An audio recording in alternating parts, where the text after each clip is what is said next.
तव्हांजो ध्यानु खपंदो त सम्झी सघो त इहे सभु जेके तव्हां सां मूं ॻाल्हियूं कयूं इहे कंक्लूजन्स हुया ऐं जिन जदीद इंसानी फ़िक्र जी तारीख़ में साइंटिफिक थॉट खे, साइंटिफिक मेथड खे, साइंटिफिक इंक्वायरी खे ऐं साइंस जा बुनियाद रखिया।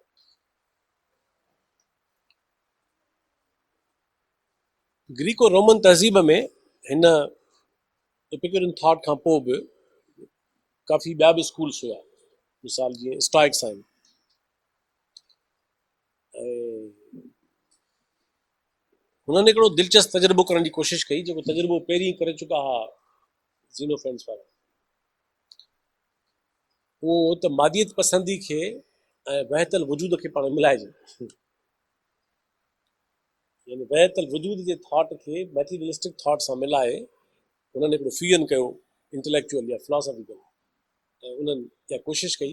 असांजो हींअर मौज़ू न आहे घणो छो त उहो सुभाणे मथां टच कयूं, पर मां ॿुधाइण इहो घुरां थो त उन्हनि जो बेसिकली उहे बि मॉरल फिलोसफर हुआ ऐं ज़ब्ते नफ़्स ते घणो ध्यानु ॾींदा हुआ, पर उन्हनि जो बेसिक जेको प्रोजेक्ट हो फिलोसॉफिकल उहो इहो हो त मैटीरियलिज़म जो खे इनकार न कजे, पर उन मां यूनिटी ऑफ वननेस बहितर वजूद साबित कजे।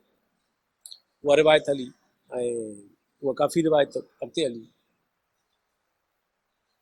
ऐं मूं तव्हांखे ॿुधायो त ॿियूं रिवायतूं बि हुयूं, पर हाणे अॻिते चऊं था हिन ॻाल्हि खे उकलाए हिन माना में त जेको यूनानी तहज़ीब जो फ़लसफ़ो हो उहो रोमी तहज़ीब में घणो अॻिते वधी न सघियो। दिलचस्प क़िस्म जी,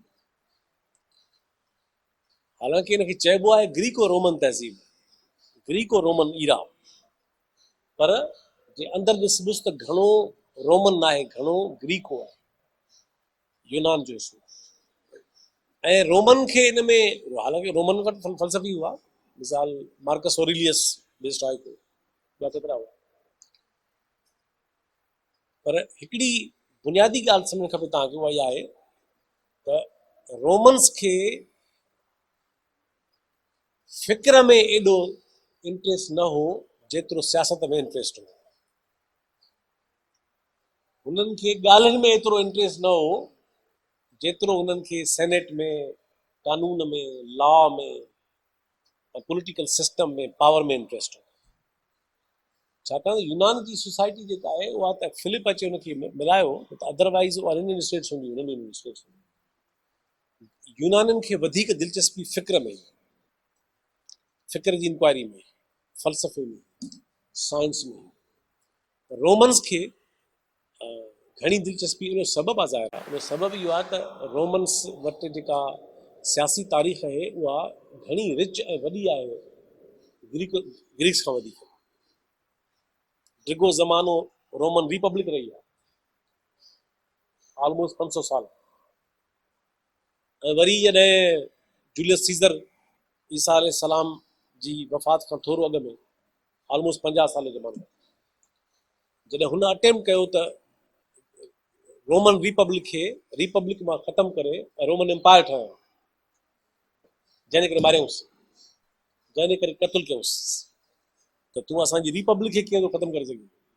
रिपब्लिक में त किरदारु आहे सेनेट जो, ऐं एम्पायर में त एम्परर सभु कुझु हूंदो।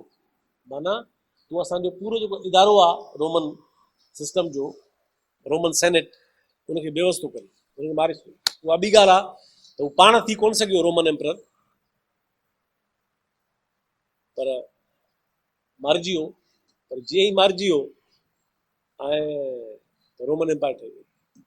माना जे ख़्वाब हिकिड़े जो माणियो वञी ॿियनि, ऐं उहो रोमन एम्पायर ठही वियो। हाणे ज़ाहिर आहे हिकिड़ी एम्पायर खे केॾी दिलचस्पी हूंदी फ़लसफ़े में ऐं साइंस में, इन करे रोमन तहज़ीब जो घणो फोकस जेको आहे उहो सियासत ते हो, रियासत ते हो, कानून ते हो, सियासी इदारनि ते हो।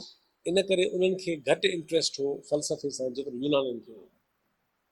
इहो ई सबबु आहे जो ग्रीको रोमन तहज़ीब जो ग्रीक पासो वधीक फिलोसॉफिकल आहे, साइंटिफिक आहे, या इवन मिस्टिक आहे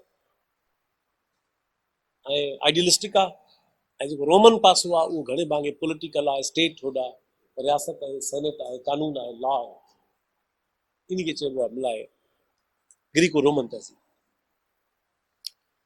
हाणे ज़ाहिर ॻाल्हि घणी आहे, जॾहिं ग्रीको रोमन तहज़ीब जो ज़वाल अची वियो, ज़ाहिर तहज़ीबुनि खे ज़वाल आहे, जॾहिं ज़वाल अची वियो, असांजो हींअर मौज़ू न आहे त ज़वाल छो आयो, इहो अलॻि हिकिड़ो वॾो मौज़ू आहे त ग्रीको रोमन तहज़ीब खे ज़वाल छो आहे। ऐं उन में घणनि मग़रबी फिलासफ़र्स जो, इवन निट्शे जो बि ख़्यालु इहो हो, उनजो सबबु मसीहत हुई। रोमन तहज़ीब बीठी पावर ते, हुनजो ख़्यालु इहो ऐं ही ह्यूमिलिटी, इनकिसारी, हिकिड़ो ॻाल्हि तव्हांखे चमाट हणे त को ॿियो ठाहे ॾियो। ऐं बहरहाल इहा एॾी दुरुस्त ॻाल्हि न आहे त रुॻो ईअं हो, पर बहरहाल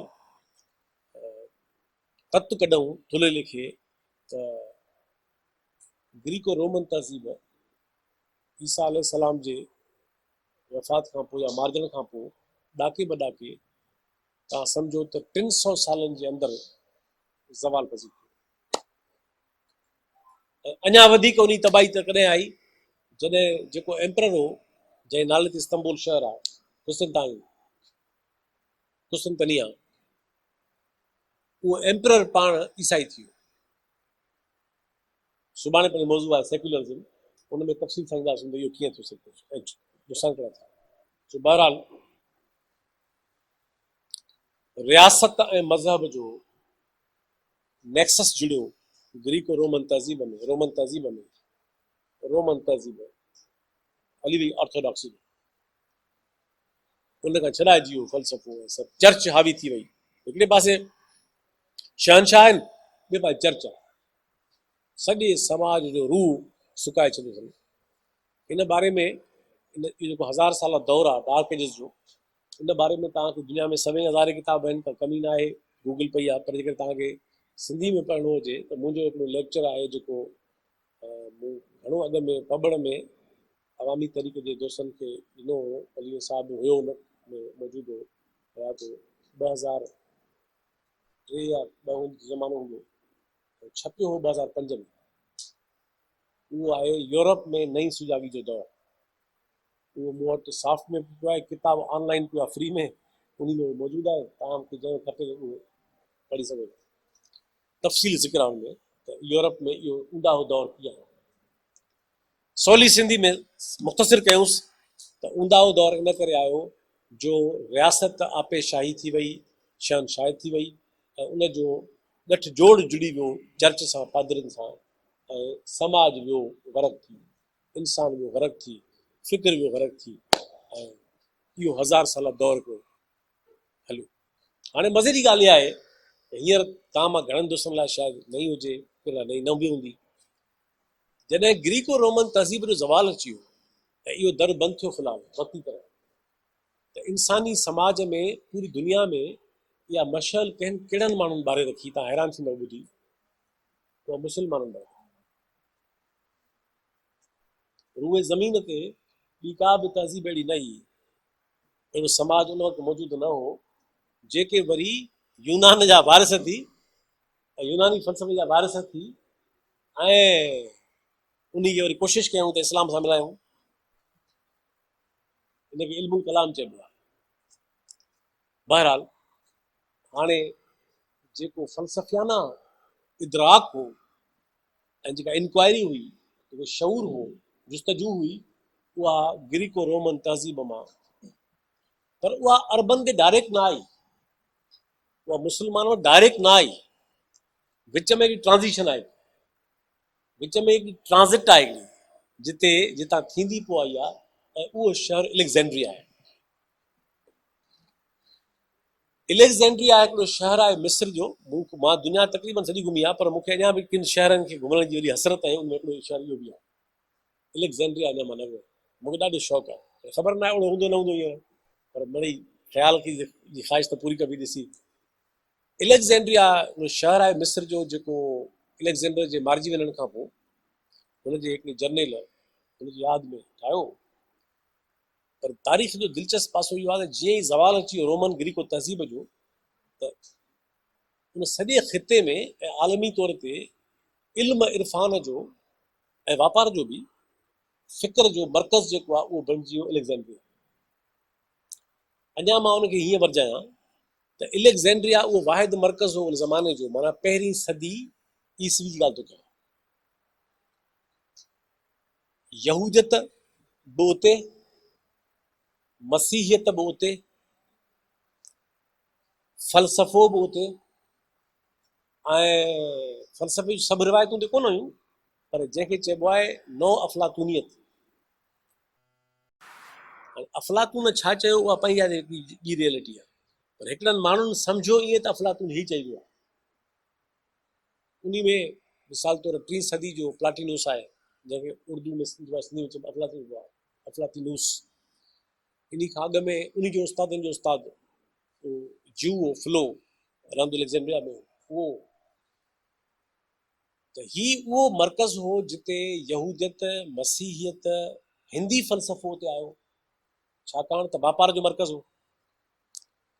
ऐं यादि कयो जिते वापारी ईंदा उते रुगो सामान न खणी ईंदा, पंहिंजा आइडियाज़ बि खणी ईंदा, ख़्याल बि खणी ईंदा, कल्चर बि खणी ईंदा, ऐं पंहिंजूं रस्मूं रीतूं खणी ईंदा, पंहिंजो वे ऑफ लाइफ खणी ईंदा। रुगो सामान त कोन ट्रेवल करे न, इंसान सां गॾु उनजी पूरी सही शइ सफ़र करे थी।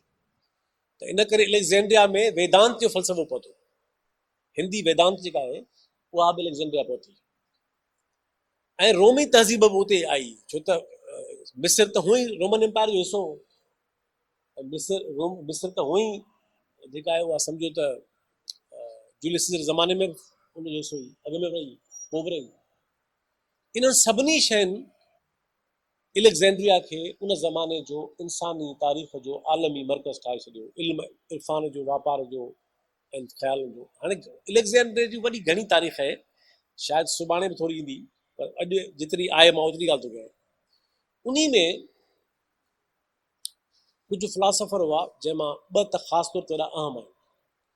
हिकिड़ो फ्लो नाले हिकिड़ो जू हो, फ़लसफ़ी हो, रहंदो उते हो। हाणे उन जी वॾी ख़्वाहिश हुई त हू यहूदियत खे ऐं अफ़लातूनी फ़लसफ़े खे पाण मिलाए,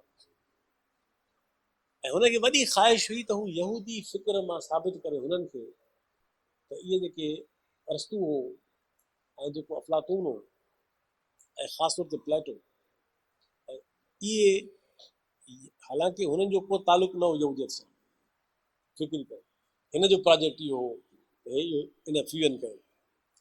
इन करे जेको फ़िक्र जंहिं जनम वरितो उनखे इन करे चयो वेंदो आहे त इहा नियो अफ़लातूनियत आहे, माना प्योरली प्लेटो जो फ़िक्र न आहे, छो त हिननि खे त पंहिंजी एजेंडा आई न।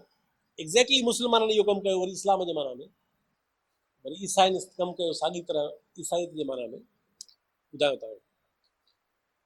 इनखे चइबो आहे नियो प्लेटोनिज़म, अफ़लातूनियत जो नओं फॉर्म। माना ही हिकिड़ी अहिड़े क़िस्म जो इम्तिज़ाज हुयो जंहिंमें हुननि हिकिड़ो फ़िक्र तश्कील कयो, ऐं उहा रिवायत हलंदे हलंदे 3 सदी में हिकिड़ो माण्हू पैदा थियो जेको हुयो मिस्र जो ऐं एलेक्जेंड्रिया में रहियो काफ़ी टाइम, पर पोइ ज़िंदगी जो घणो अर्सो रोम में रहियो, घणो टाइम रोम में रहियो, इन करे हुनखे रोमीज़ चयो वेंदो आहे, त रोम जो, पर अकेले में मिस्र जो ऐं एलेक्जेंड्रिया जो बेसिकली। उनजो नालो आहे प्लाटिनूस, अफ़लातिनूस। उहो उन वरी अञा वधिया, हाणे ज़ाहिर आहे फिलो जेको आहे उहो क्रिश्चन न हो, उहो जू, ऐं ही जेको आहे इहो क्रिश्चन थॉट सां वधीक वेझो। हिन वरी अञा कोशिशि कई त न्यू अफ़लातूनियत खे हिकिड़ो नओं रंग ॾे, नई शिकिल ॾे, ऐं ॾिनी।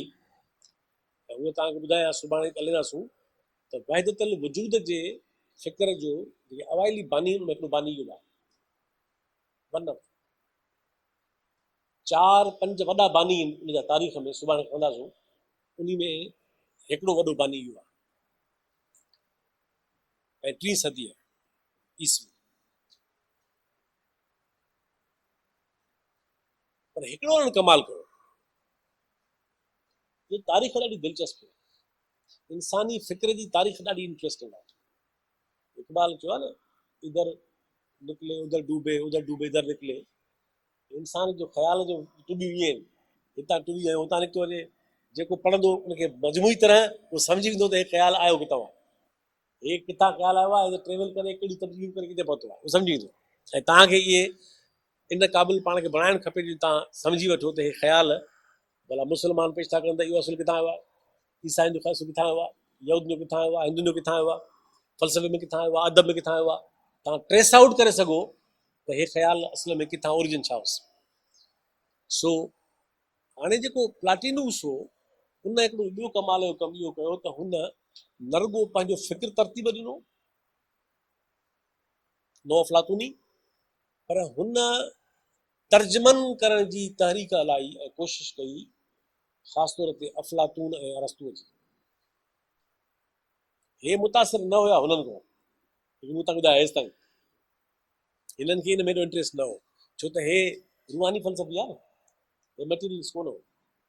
इन करे हिननि छा कयो त हिननि जो अफ़लातून ऐं अरस्तू जो फ़लसफ़ो ऐं कुझु ॿिया बि रिवायतूं, स्टॉइक्स जूं रिवायतूं, ॿियूं रिवायतूं, उहो उन्हनि तर्जुमो कयो ऐं पोइ बहरहाल यूरोप ॿुॾी वई, जहालत में वई हली, ज़वाल में वई। हिकिड़ी ॻाल्हि यादि रखो, जॾहिं बि समाज खां सोचणु खसींदव समाज ज़वाल में हूंदो। जॾहिं बि समाज में तनक़ीदी शऊर बंदि कंदव, गारियूं न, तनक़ीदी शऊर जी ॻाल्हि थो, तनक़ीदी शऊर बंदि कंदव समाज ॿुॾी वेंदो। सॼे समाज खे अक़ीदो वेड़े वेंदो, समाज ज़वाल वञे। डॉगमेटिक सोच समाज खे काबू करे वेंदी, समाज ज़वाल वेंदो। तकलीद समाज जो फैशन थी वेंदो, समाज ॿुॾी वेंदो। अंधी तकलीद त बहितर हुनखे रुलाए छॾियो। ऐं इन दौरान इंसानी तारीख़ पंहिंजो पासो बदिलाए थी ऐं शिफ्ट थिए थी जो 7वीं सदी में हिकिड़े इंतहाई पसमानदा क़बाइली समाज में, अरब जे माशरे में, नबी साईं जी शिकिल में हिकिड़ो तमामु अज़ीम हिकिड़ो रहनुमा रहबर उनजे हथों हिकिड़ो अहिड़ो समाजी इनकलाब अचे थो ऐं नओं हिकिड़ो फ़िक्र अचे थो जेको पाण सां काफ़ी शयूं खणी थो अचे। हाणे असांजो मौज़ू फ़िलहालु इस्लामी तारीख़ न आहे, जेतोणीकि असांजो ख़्यालु हो त इहो शामिलु कजे, पर जेकॾहिं मुमकिन तव्हांजी दिलचस्पी रही त हिन खां जेको स्कूल नंबर 2 थींदो त उन में करे सघूं था। ईअं ज़ाहिर आहे 3 ॾींहंनि में हर शइ मौज़ू मुमकिन न।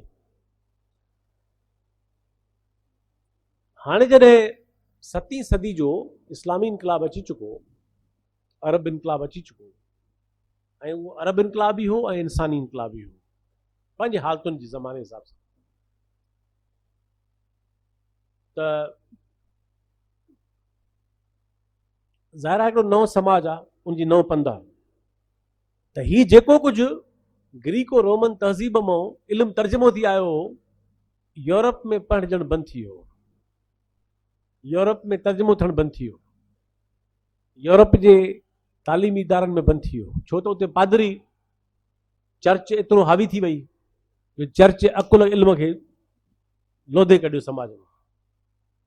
हाणे चर्च जे ऐं बादशाहनि जे नेक्सस इल्म खे निकाले छॾियो।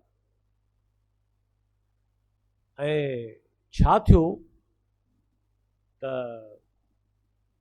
मुस्लमाननि, हाणे सभु मुस्लमान अहिड़ा कोन हुआ, ईअं न आहे त को मुस्लमान समाजनि जो जेको फिनोमिना हो, पर मुस्लमान समाजनि में अहिड़ा माण्हू पैदा थिया जिन उहा मशल जेका ग्रीको रोमन तहज़ीब में हुई उहा उते किरी पई, उहा मशल उतां खणी ऐं पंहिंजे समाज में पंधु शुरू कयो।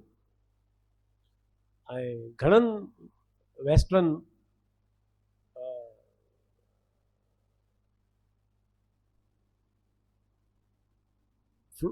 दानिश्वरनि आलमनि इहा ॻाल्हि बार बार कोट बि कई आहे। हाणे हिकिड़ी हदीस आहे त ख़ुदा अकुल खां वधीक ॿी का बि उन खां वधीक हसीन शइ तख़लीक़ न कई आहे। माना हाणे ग्रीको रोमन तहज़ीब जो तालुक़ टुटी वियो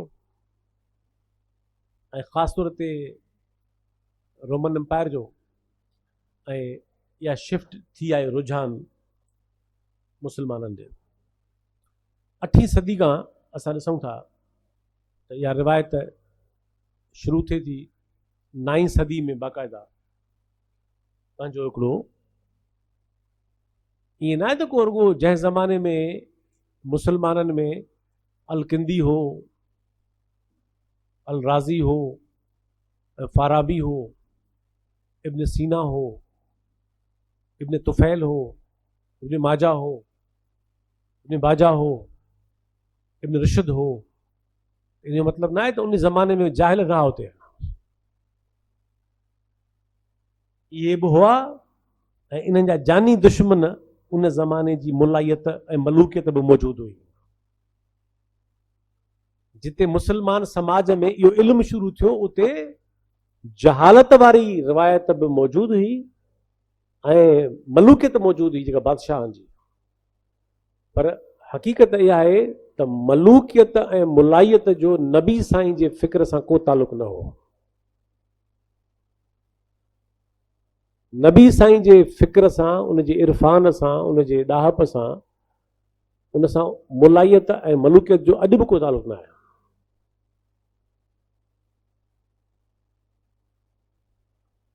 पर चंद माण्हू के हुआ जेके इहो खयो बीठा।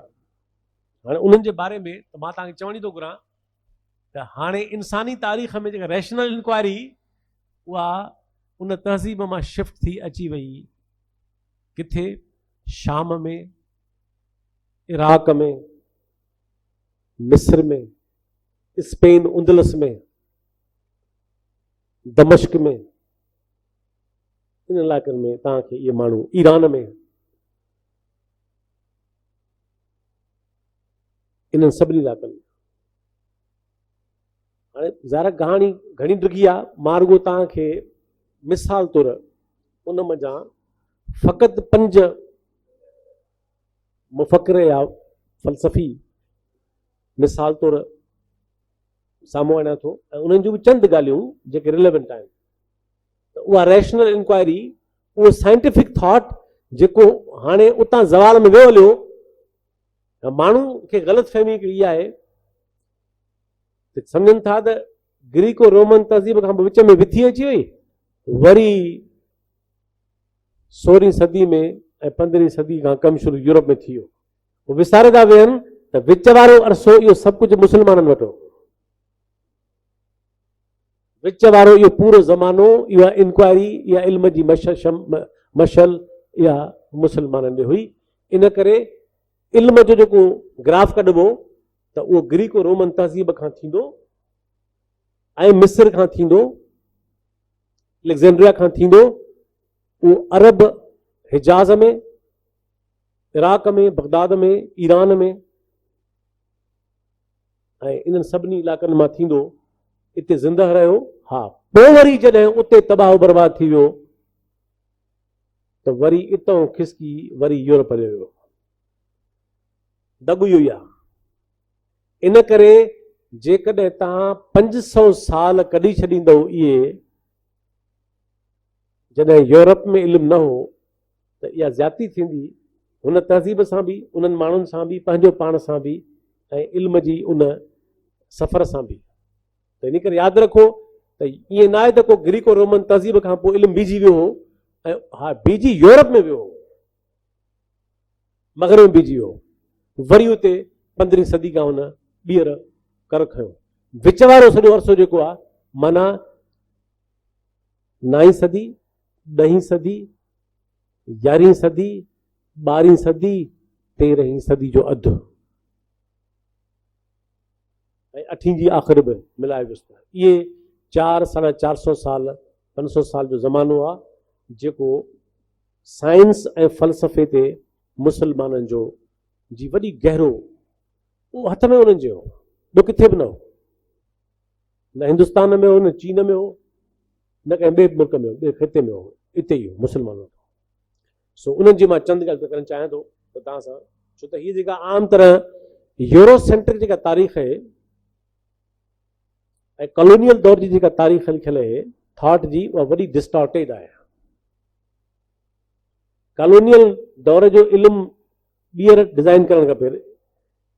इन करे दुनिया में मनसूबो हले पियो डी कॉलोनाइज़ द नॉलेज।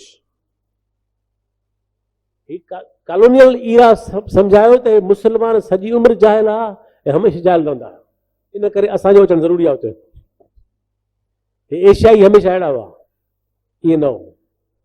इन करे सम्झणु खपे त इहो वॾो तारीख़ जो दौरु आहे जेको, हा उन ज़माने में ॿिया मसइला बि हुआ जेके सुभाणे थोरो बहस में ईंदा। हींअर असांजो मौज़ू न आहे। हींअर मस्बत पासो आहे, हींअर अधु भरियल गिलास वारो पासो आहे। सो मां तव्हांखे ॿुधाइणु चाहियां थो अलकिंदी मामून जी दरबार सां वाबस्ता हो। पहिरियों अरब फ़लसफ़ी हो ऐं मोतज़लाइट हो। हाणे तव्हां पुछंदो मोतज़लाइट माना छा? मोतज़लाइट्स मुसलमाननि जी वॾी फ़िक्री तहरीक हुई। मुसलमाननि में वॾी फ़िक्री तहरीक हुई मोतज़लाइट्स माना साहिब अकुल फ़लसफ़ी, साहिब अकुल मुफ़क्किर, साहिब अकुल इंसान। उहे माण्हू जेके अकुल ऐं ॾाहप ऐं फ़लसफ़े खे दायरा न हुआ, एथीस न हुआ, पर रैशनल हुआ। हू हर शइ खे अकुली तरह ॾिसंदा।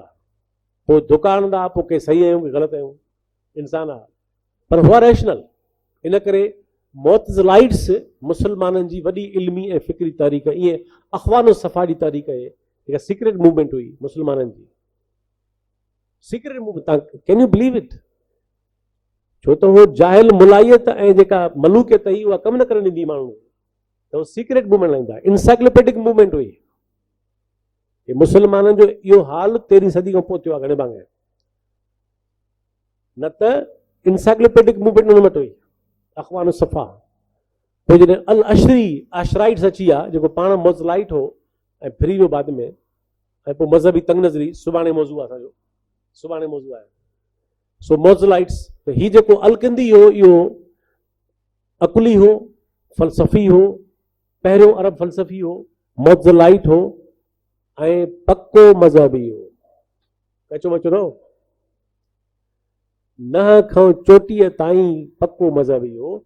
बल्कि इहे जेके बि वॾा फ़लसफ़ी मुसलमाननि पैदा कया उन्हनि जो पहिरियों बि फ़लसफ़ी इहो आहे ऐं सभिनी खां वॾो मज़हबी बि इहो ई आहे। ॿिया बि आहिनि पर एतिरा न आहिनि, हे घणो आहे। हाणे ॿ टे ॻाल्हियूं, हे जेके हाणे इनखे हाणे जो सोर्स छा हो? हिन जो सोर्स इहो हो त हिननि हू जेका ट्रांसलेशन मूवमेंट हली अफलातूनिस जे मार्फत ऐं जेका नियो अफलातूनिस जे मार्फत, हिननि यूनानी फ़लसफ़ो पढ़ी वरितो। ही हुआ मुसलमान, हिननि जा अक़ीदा इस्लामी हुआ, इन में शक न आहे त हू पका मुसलमान हुआ। पर हुननि यूनानी फ़लसफ़ो पढ़ी वरितो, इन करे हुननि हिकिड़ो नओं इंटेलेक्चुअल ऐं फिलॉसफिकल मनसूबो खणी आया त कंहिं बि तरह सां इस्लाम खे ऐं फ़लसफ़े खे हम आहंग कयो। माना इस्लाम खे फ़लसफ़े मां साबित कयूं ऐं फ़लसफ़े खे इस्लाम मां साबित। ऐं इन रिवायत खे हिकिड़ो ॿियो नालो ॾिनो वेंदो आहे, हिनखे चइबो आहे इल्मुल कलाम। इहा रिवायत क्रिश्चियंस में हुई बेसिकली, जंहिंखे चइबो आहे स्कॉलेस्टिक ट्रेडिशन। उहे स्कॉलर जेके हर शइ साबित कंदा बाइबल मां, हर ॻाल्हि साबित कंदा बाइबल मां, हर ॻाल्हि खणी ईंदा बाइबल। इनखे चइबो ट्रेडिशन हुई स्कॉलेस्टिक, हुया स्कॉलर पर बाइबल ओरिएंटेड हुआ। उहा साॻी रिवायत मुसलमाननि जे हिननि माण्हुनि खईं जंहिंखे इल्मुल कलाम चइबो आहे। दरअसल स्कॉलेस्ट ट्रेडिशन जो मुसलमान वर्जन आहे इल्मुल कलाम। ऐं इक़बाल बि इल्मुल कलाम जो माण्हू हो। बेसिकली इक़बाल इल्मुल कलाम जो माण्हू ऐं अल्लामा आए काज़ी बि 9 खां 34 ताईं इल्मुल कलाम जो माण्हू। हींअर मां लिखी रहियो आहियां, हे मूंखे महीनो ॾियो जून वारो, त अल्लामा साहब जी फ़िक्र जे बारे में हिकिड़ो बहस शुरू कबो आलमान आहे, इल्मी एतिराम सां, अदब सां, वॾो माण्हू हो, पर इख़्तिलाफ़ संजीदा न हुजाइनि तमामु हुन सां। हू 20 सदी में इल्मुल कलाम हलाए रहियो हो ऐं इहो इक़बाल कमु कयो। त ही उन ज़माने में ही जेको अलकिंदी हो, अलकिंदी जो वॾो हिकिड़ो मनसूबो दिलचस्प हो, अकुली हो न, हुनजो वॾे में वॾो मसइलो हो त हू ख़ुदा खे अकुली तरह साबित करणु चाहे। हुन ख़ुदा खे अकुली तरह साबित करण जा जेके जतन कया आहिनि, उहो तव्हां जॾहिं पढ़ंदव त तव्हांखे मज़ो ईंदो त हिकिड़ो मुफ़क्किर फ़लसफ़ी, पर हुनजा ॿिया कम कमाल जा आहिनि इन सां गॾोगॾु। हालांकि हू इल्म जे बारे में, उहो दरबार सां वाबस्ता हो, त इल्म जे बारे में हुनजो ख़्यालु इहो हूंदो हो त इल्म ॿिनि क़िस्मनि जा आहिनि, हिकिड़ो आवाम लाइ, ॿियो ख़वास लाइ। हू सम्झंदो त आवाम जो इल्मु रवाजी आहे, माना हुनरी इल्मु जेको बि आहे इहो आवाम लाइ आहे, मिड़ी माण्हू लिखणु पढ़णु सिखनि। ऐं वॾा सुवाल जेके आहिनि फिलोसॉफिकल, उहे आवाम जो मसइलो न आहे, उहे ख़वासनि जो मसइलो आहे, ख़ासि मसइलो।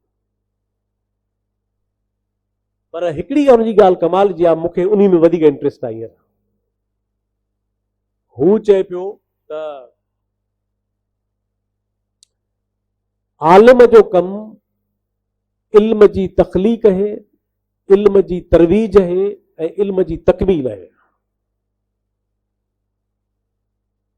हालांकि इल्म जी तकमील त मुमकिन न आहे, पर इल्म जी तख़लीक़ मुमकिन आहे, तरवीज मुमकिन आहे, ऐं हू इहा ॻाल्हि बरमला कंदो ऐं तमामु घणियूं ॿोलियूं ॼाणंदो हो।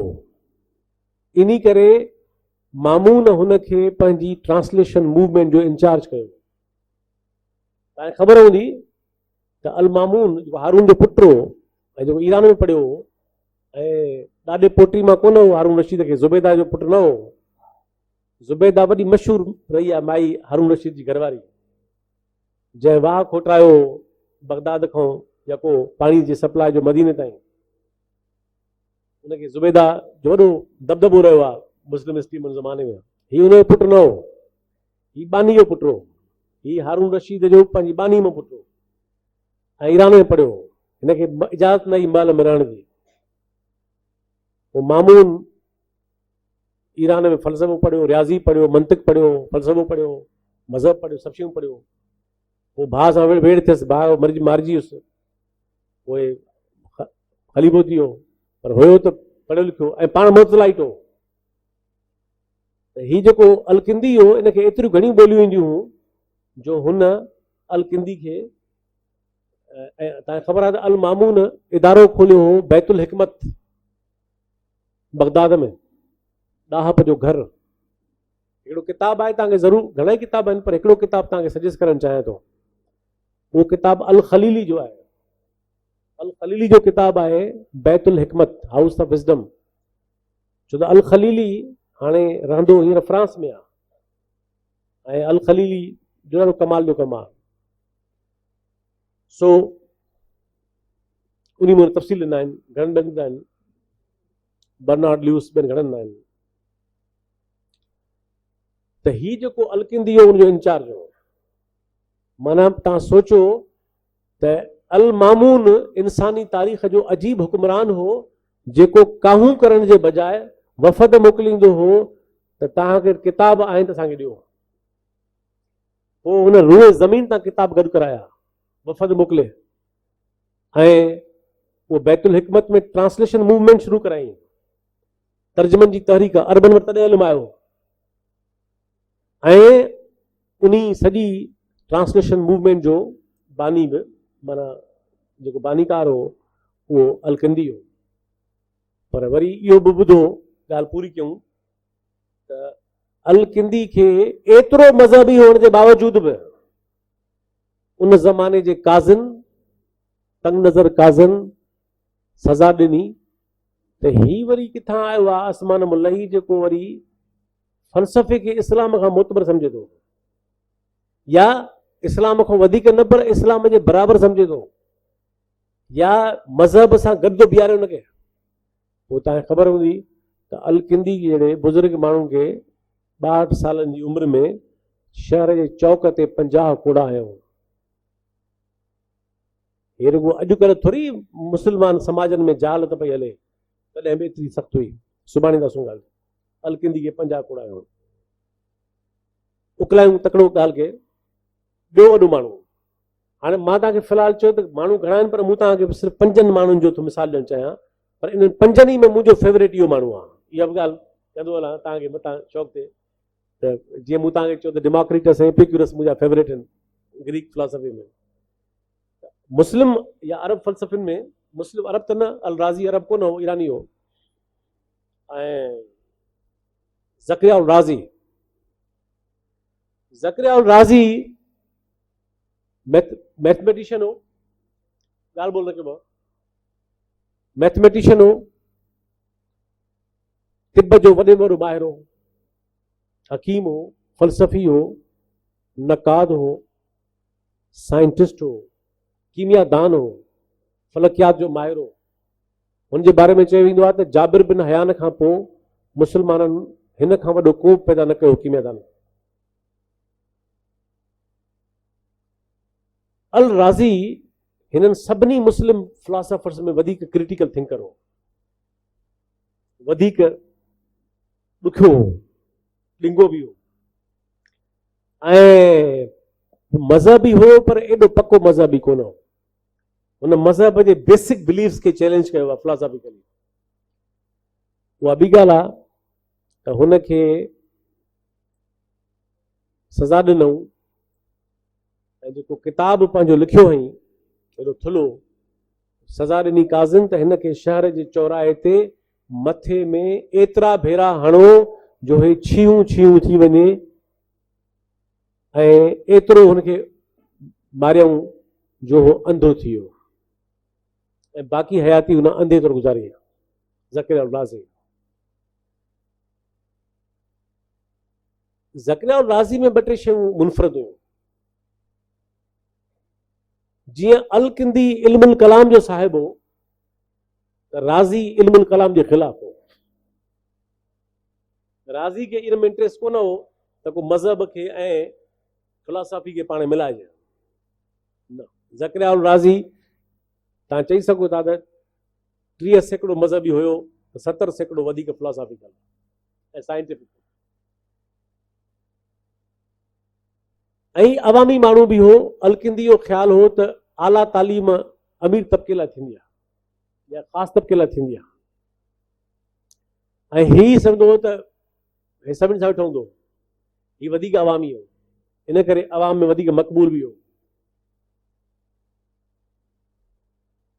ऐं यूनानी फ़लसफ़े में चवंदा आहिनि त यूनानी फ़लसफ़े सां, हालांकि इहा ॾुखियो आहे तय करणु त वधीक मोहबत कंहिंखे ई, इब्न रुशद खे ई, या इब्न सीना खे ई, या अलकिंदी खे ई, पर चयो वेंदो आहे त अल राज़ी या फ़ाराबी खे ई। पर घणे में घणी जेका यूनानी फ़लसफ़े सां मोहबत ई, उनसियत ई, उहा हिन शख़्स खे सभिनी खां मथे हुई, ॿियनि खे बि हुई, उहा अल राज़ी हुई।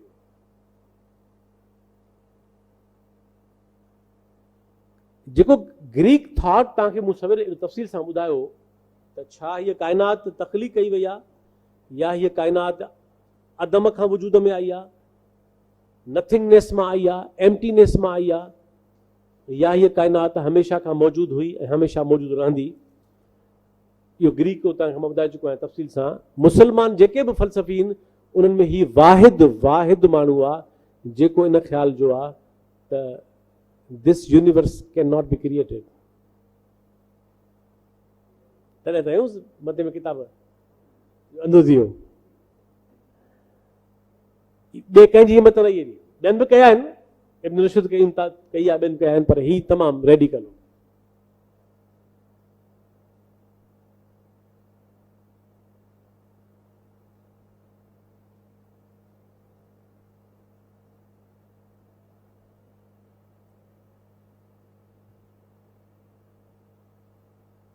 अकुल खे सभिनी खां मथे सम्झंदो हो। हुन खां पुछियो वेंदो हो त तूं भला ॿुधाए त तूं जेकॾहिं दर्जाबंदी करी त हू अकुल खे इंसानी ज़िंदगीअ में सभ खां मथां हुअण दर्जो ॾींदो हो, मज़हब खां एतिरो खां बि वधीक, जंहिंजे करे हुनखे मसइलो कयो। उनजो अजीबो ग़रीब ॻाल्हियूं आहिनि। हाणे मिसाल हुनजो चवण इहो आहे त पैगंबर अज़ीम आहिनि, हुनजो चवण इहो आहे पैगंबर अज़ीम आहिनि, पर ॻाल्हियूं करे विया आहिनि, उहे पंहिंजूं करे विया आहिनि। तॾहिं काज़िन सज़ा ॾिनसि। त्याग जे ख़िलाफ़ हो, भई सूफ़ी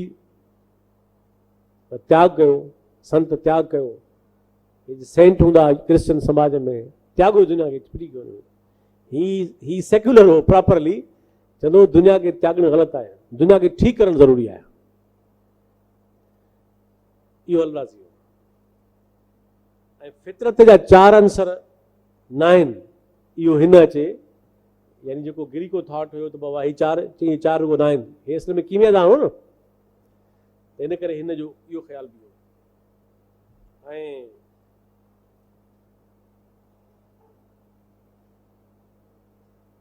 मजमूई तौर ते ईअं उनजा वही जे बारे में काफ़ी ख़्याल आहिनि, मुख़्तलिफ़ शयुनि जे बारे में उनजा तनक़ीदी ख़्याल आहिनि।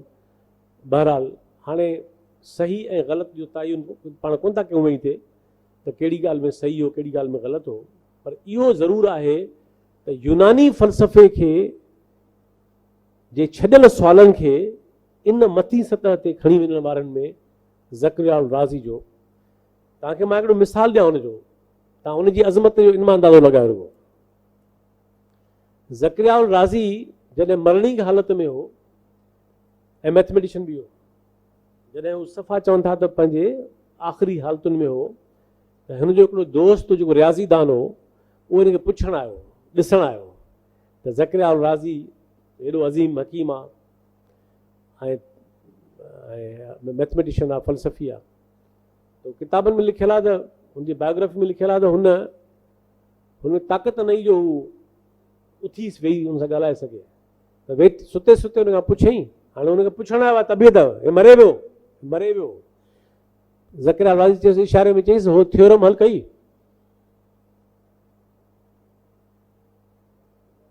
मरण वारो आहे, मरी रहियो आहे, हुनखे थ्योरम में इंट्रेस्ट आहे, त हुनखे चई तूं फलाणो थ्योरम हल कयो। त हुन चयसि ज़करिया अल-राज़ी, तूं मरी रहियो आहीं, हाणे थ्योरम हल थियो त तुंहिंजे लाइ कहिड़ी माना थो रखे, न थियो त तुंहिंजे लाइ कहिड़ी, तोखे अञा थियो। ऐं हुन लिखियो आहे, हुन बायोग्राफर लिखियो आहे त इहो हुनजो जवाबु थी ज़करिया अल-राज़ी जे ॼण त मुर्दा जिस्म मां बिजली जी लहर डोड़ी वई कावड़ में, ऐं हू उथी वेठो ऐं चई तूं चाहीं थो त मां इहो ॼाणी न मरां, तूं चाहीं थो मां इहो न ॼाणे मरां। Look at the greatest level and greatness of people. असांखे सॼी उमिरि पई आहे, पाण खां कुझु न आहे, पाण टाइम ई कोन्हे, जंहिंखां पुछ पढ़ींदो जी टाइम कोन्हे, उहो त मसरूफ़ आहे। हर वांदो मसरूफ़ हूंदो आहे दुनिया में, वांदे खां वधीक मसरूफ़ दुनिया में को बि न हूंदो आहे, ईअं आहे न। अंग्रेज़ी में चवंदा आहिनि, only busy man has always time, man या वुमेन वॉट एवर। मसरूफ़ माण्हुनि खे टाइम हूंदो आहे। मां चवंदो आहियां माण्हुनि खे पढ़णो नथा जी टाइम ई कोन्हे। अच्छा, इहे किताब लिखी, इहे वांदा लिखी विया, हे जेके दुनिया में लखे करोड़े अरबे किताब ख़रबे लिखिया पिया आहिनि, इहे वांदा लिखंदा आहिनि। दुनिया में इहो कमु कंदा ई मसरूफ़ माण्हू आहिनि, वांदो त पियो हूंदो आहे। सो ज़करिया अल-राज़ी इन लेवल जो माण्हू हो, इन पद जो माण्हू हो। ऐं टियों माण्हू अबू नसर फाराबी। इक़बाल खे पंहिंजी शाइरी में वॾी चिड़ आहे ॿिनि माण्हुनि सां, मुस्लमाननि मंझो 3 माण्हुनि सां। बल्कि मां इक़बाल जी नथो घटिताई करणु चाहियां, इक़बाल मूंखे वणंदो बि ॾाढो आहे। इक़बाल जा कुझु कमाल जा पासा आहिनि, कुझु हुनजा इंतिहाई बेकार पासा आहिनि। असां वटि का पैकेज डील त आहे कोन, जेका ॻाल्हि वणंदी त वणंदी, न वणंदी न वणंदी। पर इक़बाल पंहिंजे शाइरीअ में 3 मुस्लमान वॾनि माण्हुनि खे वॾो कंडेम कयो आहे। हिकिड़ो फाराबी, ॿियो इब्न सीना, टियों हाफ़िज़। इक़बाल खे वॾी सख़्तु तकलीफ़ आहे इन टिनी खां। हाफ़िज़ बाग़ी आहे, चवंदा आहिनि त हाफ़िज़ जे शेर जो, शाइरीअ जो को बि शेर हाफ़िज़ रूमी खां थोरो पोइ आहे। हाफ़िज़ 13वीं सदी जे आख़िर ऐं 14वीं जी शुरूआत में गुज़ारे वियो आहे। हाफ़िज़ जो को बि शेर अहिड़ो न आहे जंहिंमें ज़िक्र मए जो न हुजे। ऐं हाफ़िज़ जूं जेके हुजतूं आहिनि ख़ुदा सां, जेको तख़ातुब आहे, हाफ़िज़ केरु सॾाए। 2 साल पहिरीं मां मज़ार ते वियो हुउसि शिराज़ हाफ़िज़ जी। इक़बाल खे सख़्तु तकलीफ़ आहे हाफ़िज़ सां, ऐं फ़ाराबी सां ऐं इब्न सीना सां। सो फ़ाराबी ईरानी उहो बि नस्ल जो हो, ऐं फ़ाराबी घणो। हिकिड़ी हिन में ॿी ख़ासि ॻाल्हि आहे फ़ाराबी में, जेका ॿिनि में न आहे। मुस्लमाननि जो पहिरियों पॉलिटिकल थिंकर फ़ाराबी आहे। मुस्लमाननि जो पहिरियों फॉर्मल सियासी, माना तव्हां चओ त पॉलिटिकल साइंटिस्ट कहिड़ो आहे मुस्लमाननि में पहिरियों, हालांकि तॾहिं पॉलिटिकल साइंस कोन हुई, पर जेकॾहिं अॼोके लेंस सां ॾिसिजे त भला मुस्लमाननि जो पहिरियों प्रॉपर वॾो सियासी मुफ़क्किर कहिड़ो हो, त उहो फ़ाराबी हो। ऐं पर हू घणो कुझु ॿियो बि हो। इन करे फ़ाराबी जा कुझु बुनियादी ॻाल्हियूं कयां थो तव्हां सां। फ़ाराबी अरस्तूअ जो वॾे में वॾो आशिक़ हो, माना अरस्तू जे फ़िक्र जो। इन करे हिनखे अरस्तू सानी चवंदा आहिनि। मुस्लमाननि में अरस्तू सानी चइबो आहे, ॿियो अरस्तू हो। फ़ाराबी मंतिक, जेको लॉजिक जी जेका फिलॉसफी में तव्हांखे ख़बर हूंदी त अरस्तूअ लॉजिक खे हिकिड़ो पूरो निज़ाम ॾिनो हो, माना इंडक्टिव लॉजिक ऐं लॉजिक ॿियो आहे डिडक्टिव लॉजिक आहे। त जेको लॉजिक डिडक्टिव आहे ऐं इंडक्टिव आहे, उन जूं ॿ शिकिलियूं बीहारियूं, जुज़ मां कुलियत साबित करणु या कुलियत मां जुज़ साबित करणु, उमूमियत मां साबित करणु ख़ुसूसियत या ख़ुसूसियत मां साबित करणु उमूमियत। इहे लॉजिक जा 2 फॉर्म आहिनि। सो फ़ाराबी खे अरस्तूअ सां बि इश्क हो, पर हू मंतिक खे, लॉजिक खे तमामु वॾी हैसियत ॾींदो हो। इहा वॾी ॻाल्हि आहे।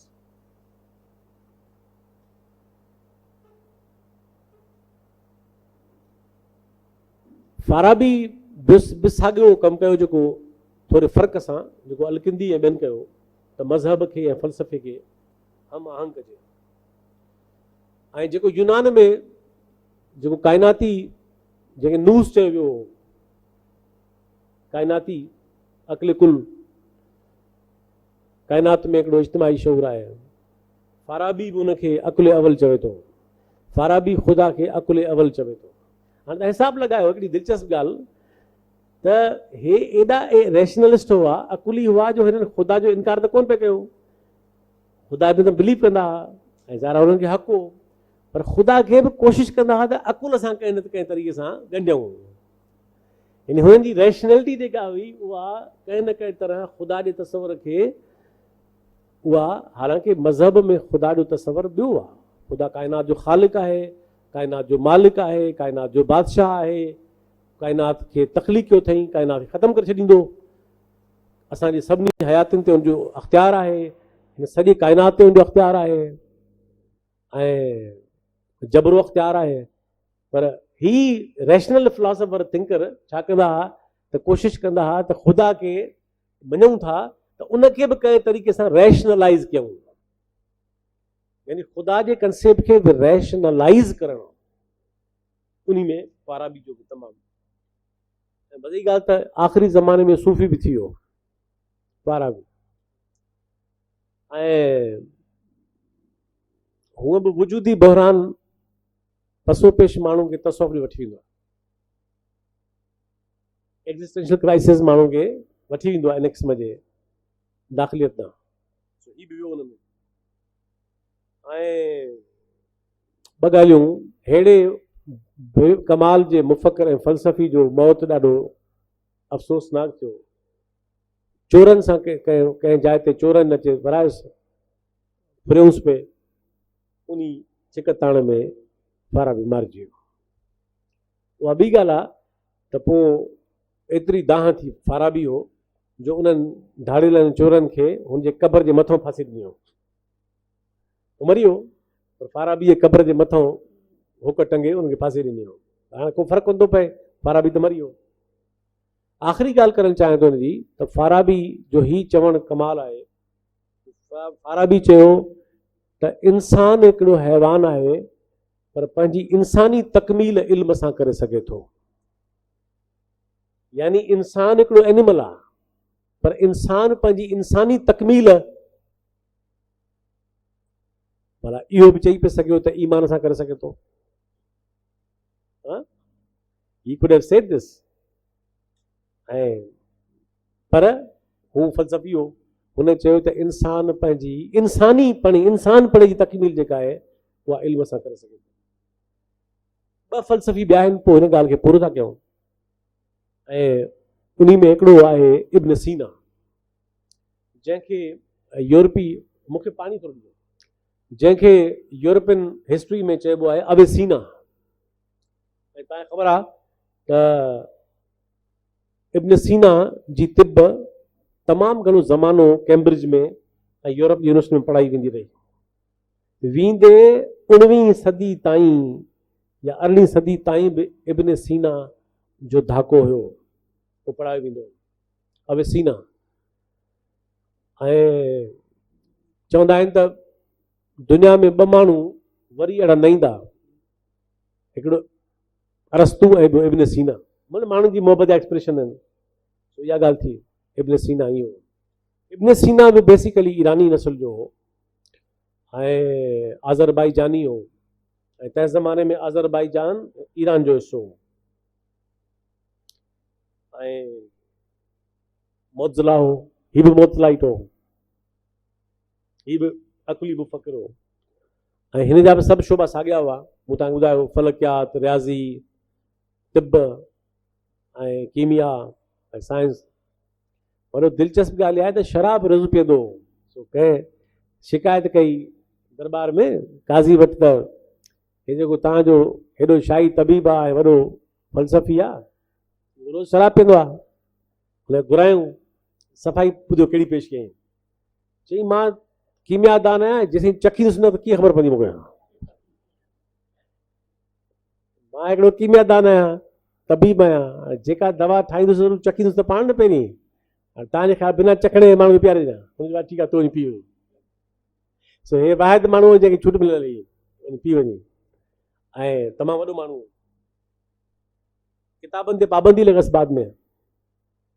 ऐं यूनानी फ़लसफ़े खे तमामु घणो मुतारफ़ कराई। पर हुनजो बि मनसूबो इल्मुल कलाम वारो इहो हुयो, मज़हब खे ऐं फ़लसफ़े खे हम आहंग करणु। ऐं उमिरि एॾी वॾी कोन हुअसि, 47 ईयर्स में। हिन तारीख़ ॾिसो, हिन लाइ मशहूरु हूंदो त इब्न सीना जे लाइ चवंदा त इब्न सीना एॾो वॾो हकीम ऐं तबीब आहे जो इब्न सीना वटि ज़रे घटि मोल बि ईंदो त बची वेंदो। ऐं इब्न सीना पर इब्न सीना पंहिंजो पाण विझाए कोन सघियो ज़ाहिर आहे। इब्न सीना नंढी उमिरि में ॼमार में 47 में डाई। आख़िरी फ़लसफ़ी हिन मां हीअ ॻाल्हि करणु चाहियां थो, हाणे मोकिलायूं था ॻाल्हि खे, त मुस्लमाननि जे अंदरि रुॻो फ़लसफ़ी त कोन हुआ न, इन सां गॾु हिकिड़ी ऑर्थोडॉक्सी बि हली पए। सुभाणे पंहिंजो मौज़ू हूंदो हुयो, उहा ऑर्थोडॉक्सी बि हली पए। उन ऑर्थोडॉक्सी में हिकिड़ो माण्हू ॾाढो दिलचस्प आहे ऐं उन जूं के ॻाल्हियूं कमाल जूं आहिनि, के ॻाल्हियूं इंतिहाई नामुनासिब आहिनि। उहो ग़ज़ाली आहे। ग़ज़ाली जी उमिरि थोरी थी, साल 53 साल कुल 54 साल या 55 की चवनि था। ऐं ग़ज़ालीअ जेतिरो कंहिं बि न लिखियो मुस्लिम थॉट जी तारीख़ में। ऐं इहो बि चयो वेंदो आहे त ही हिन खां वधीक इम्पैक्ट कंहिंजो बि न आहे मुस्लमाननि ते, ऐं इहो फैक्ट बि आहे। ऐं ग़ज़ाली सूफ़ी बि हो, यूनानी फ़लसफ़ो ॼाणंदो हो, मज़हबी आलम बि हो, अकुली फ़लसफ़ी बि रहियो कुझु टाइम। आख़िर में जॾहिं ज़िंदगी मोट खाई आयो त उहो सफ़ा कंप्लीटली डिनाए कयो न अकुल खे। 1111 मुंहिंजी वफ़ात थी आहे। ग़ज़ालीअ अचण सां इब्न सीना जी ठाहियल इमारत खे ड्राए पट कयो, जेका सॼी मुस्लमाननि खे यूनानी फ़लसफ़ो सम्झाइण वारी ऐं यूनानी फ़लसफ़े सां हम आहंग करण वारी जेका मनसूबो हो यको बि हलियो ऐं सभिनी पे कयो, उन खे अरस्तु ही खणी वियो इब्न सीना तमामु मथे। ग़ज़ालीअ अचण सां अचे उन ते किताब लिखियो, ऐं किताब जो मूं त अंग्रेज़ी में पढ़ियो आहे, मूं वटि आयो। उन किताब जो नालो आहे त इनकोहेरेंस ऑफ फिलॉसफी, जंहिंमें ग़ज़ालीअ इहो साबित करण जी कोशिश कई त अकुल इन क़ाबिल थी सघे ई नथो त को हिन जहान खे सम्झी सघे, ऐं जॾहिं अकुल इन क़ाबिल थी सघे ई नथो त पोइ अकुल जे बुनियाद ते बीठल फ़लसफ़ो त इन क़ाबिल कॾहिं बि कोन थींदो त उहो हिन जहान खे ऐं ख़ुदा खे ॿियनि शयुनि खे सम्झी सघे। इन करे जेको बि इल्मु अकुल ते ॿधल आहे उहो सभु बातिल आहे। उहा हिकु ॻाल्हि आहे, रुठी अॻे ई वेठी मथो पेक न पियो आहे। मुस्लमान खे अॻे ई इंट्रस्ट कोन्हे पढ़ण सां, मस वञी का इमारत ठाही, अल किंदी खां वठी अल राज़ी ऐं फाराबी ऐं इब्न सीना, मस हिकिड़ो मुस्लमाननि खे हिकिड़ो पूरो ठाहे ॾिनो अई मलूकियत ऐं मुलायत जे विच में। उन सॼी इमारत खे हिन माण्हू ग़ज़ालीअ हणी। हाणे असांजो मौज़ू न आहे, मां इहा ॻाल्हि इन करे ग़ज़ाली कई त हिकिड़ो मथां माण्हू आयुसि जंहिं ग़ज़ालीअ जा खंदा खयां पर खणी कोन सघियो रहिया। फ़लसफ़ियाना तरह हुनखे रुलाई ॾिनी पर मुस्लमाननि वटि पेर खोड़े कोन सघियो। उहो इब्न रुशद आहे, अवेरोस। इब्न रुशद उंदुलस जो हो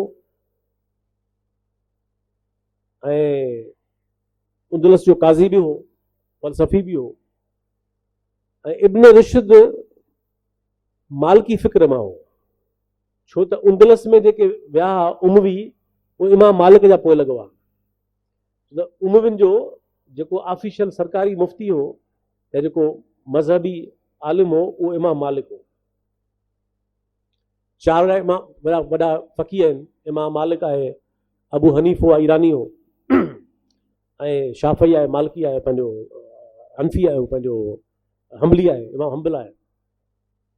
त हीउ जेको इब्न रुशद आहे इहो इमाम मालिक जे पोइ लॻनि में आहे, जेका ऑर्थोडॉक्सी आहे, बेसिकली उहा ऑर्थोडॉक्सी आहे। ऐं इब्न रुशद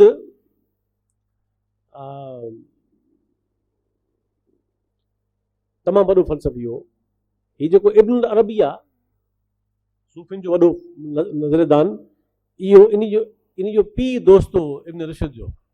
पोइ इहो लिखियलु आहे त इब्न अरबीअ खे वठी वियो नंढाइप में इब्न रुशद ॾे, त हिनखे रुशद हिदायत कर। हुनजो वॾो मुकालबो आहे छोकिरे जो ऐं इब्न रुशद जो, जंहिंमें हुन इब्न रुशद चयो हुनजे पीउ खे मूंखां चढ़ियल आई, हे सूफ़ी आहे, मुंहिंजे बस न आहे, हिनखे पंहिंजे हिसाब जो आहे। सो इब्न रुशद, पोइ इब्न रुशद छा कयो अची त इब्न रुशद अची किताब लिखियो जवाब में ग़ज़ाली जे। हुन चयो त ग़ज़ालीअ न रुगो तर्जो ग़लति कयो आहे, न रुगो नतीजा ग़लति कढिया आहिनि, पर ग़ज़ालीअ यूनानी फ़लसफ़े जी ग़लति तशरीह पढ़ी ऐं ग़लति ॻाल्हि सम्झी आहे। यानी हिकिड़े लिहाज़ खां इब्न रुशद इब्न सीना ते बि तनक़ीद कई त तो अरस्तूअ जी शरह दुरुस्त न कई आहे। इन करे हुन किताब जो नालो रखियो इनकोहेरेंस ऑफ इनकोहेरेंस। चई हिन ग़लति ॻाल्हि पढ़ी, ग़लति तर्जुमो करे ऐं ग़लति नतीजा कढिया आहिनि। अफ़सोस इहो आहे तेसि ताईं कमु लही चुका।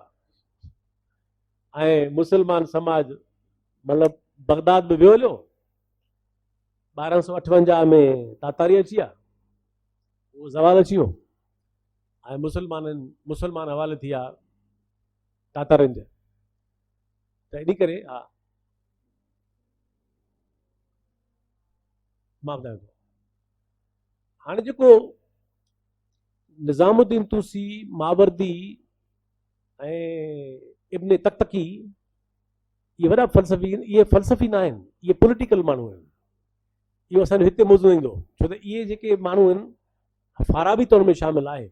इन करे फाराबी, मावरदी, इब्न तकतकी, निज़ामुद्दीन तूसी ऐं इब्न तैमिया ऐं शेख सरहंदी, शाह वलीउल्लाह, मौदूदी, इहे आख़िर ताईं जमादीन अफ़गानी, इहे मुसलमाननि जे तारीख़ जा पॉलिटिकल थिंकर आहिनि। इहे हिन बि नथा अचनि, इहो अलॻि आहे। इहो अलॻि तव्हां रखणु चाहींदो त जे सुभाणे चवंदो त मां तव्हांखे सुभाणे हिन में ब्रीफ सेशन रखी सघां थो, को मसइलो न आहे। त मावरदी ऐं तकतकी ऐं इहे सभु इहे कीअं हुआ, इहे पॉलिटिकल थिंकर आहिनि, इहे फिलोसोफर न आहिनि प्योरली। सो बहरहाल इब्न रुशद घणेई कोशिशि कई त मुसलमाननि में अकुल खे ठाहे जोड़े बीहारियां, अकुलियत खे ठाहे जोड़े बीहारियां, फ़लसफ़े खे बीहारियां, तेसि ताईं फ़िक्री ज़वाल अची चुको ऐं इहो दॻ थियो बंदि। हाणे जेको मुसलमाननि वटि यूनान जे मार्फत फ़लसफ़ो आयो हो एलेक्जेंड्रिया मां, ऐं जेको सूफ़िन वटि बि थाट आयो, सुभाणे ॻाल्हाईंदासीं उन ॻाल्हि ते, इहे सभु शयूं उहो 500 साल जो दौरु पूरो करे ऐं नेठि पंहिंजे पुॼाणी खे पहुतो। ऐं उनजो ॿियो सबबु इहो बि हो त सियासी तरह बि मुसलमान ज़वाल हो। ख़ुदि इब्न रुशद खे तव्हांखे ख़बर आहे त सज़ा ॾिनऊं, जलावतन कयूं, उनखे मस्जिद जे ॿाहिरों खट जे पाए सां ॿधी छॾियऊं सीअ में, ऐं थुकूं हणंदा हुआ माण्हू। हे तव्हांजे ख़्याल में हे अॼु थोरी जहालत आहे, जहालत जी तारीख़ पुराणी आहे। सो बहरहाल घणेई कोशिशि कई इब्न रुशद, पर हिकिड़े ज़वाल पज़ीर माशरे खे बीहारे कोन सघियो। उहा बि ॻाल्हि आहे त हाणे जेको कुझु 500 सालनि में हिननि कयो उहो मुसलमाननि जे कमु न आयो, उहो हितां मोकिलाए हलियो वियो वरी मग़रब ॾे, यूरोप में, ऐं वरी यूरोपियन थॉट, ऐं तेसि ताईं हुननि साई पटी ऐं नेठि हुननि यूरोप में। हाणे मां 3:30 बजे ख़तमु था कयूं, बाक़ी 20 मिंट बचा आहिनि, चांहि बि लॻे थी, 20 मिंट तव्हांजो ध्यानु लाइ चाहींदुसि त तव्हां ॿुधो और असां जीअं मौज़ू पूरो कयूं, सुभाणे ॿियनि पासनि ते अचूं। हाणे घणी न आहे। हाणे जॾहिं यूरोप में इहो थाट मोटी आयो त ज़ाहिर आहे त यूरोप में वरी ऊंदाहे दौर खां पोइ निशात सानिया शुरू थी चुकी आहे। माना यूरोपी निशात सानिया वरी हाणे उहो वरी मोल समाज वरी जीअरो पियो थिए, वरी हुनजे अंदरि हिकिड़ो हाणे हुनमें मां टाइम घटि आहे, इन करे सिर्फ़ु 4 माण्हू चवां थो त ज़िक्र में आणिया, 4 या 5 माण्हू ज़िक्र में आणिया, ऐं त उन्हनि कीअं सॼो, इन करे मां हिनखे न खणी सघंदुसि हिन टाइम में 20 सदी या 21 सदी ताईं, उहो सुभाणे खणी करे थोरो कंदासूं। पर मां हिनखे डेथ ऑफ एरिस्टोटल ताईं खणी ईंदुसि, त अरस्तू जो मौत यूरोप में कीअं थिए थो, ऐं हालांकि तव्हां चवंदो इहो कहिड़ी ॻाल्हि थी, अरस्तू जो मौत छो थियणु खपे, पर इन जो मतिलबु कहिड़ो आहे। हाणे जॾहिं इहो सभु कुझु थी चुको यूरोप में, त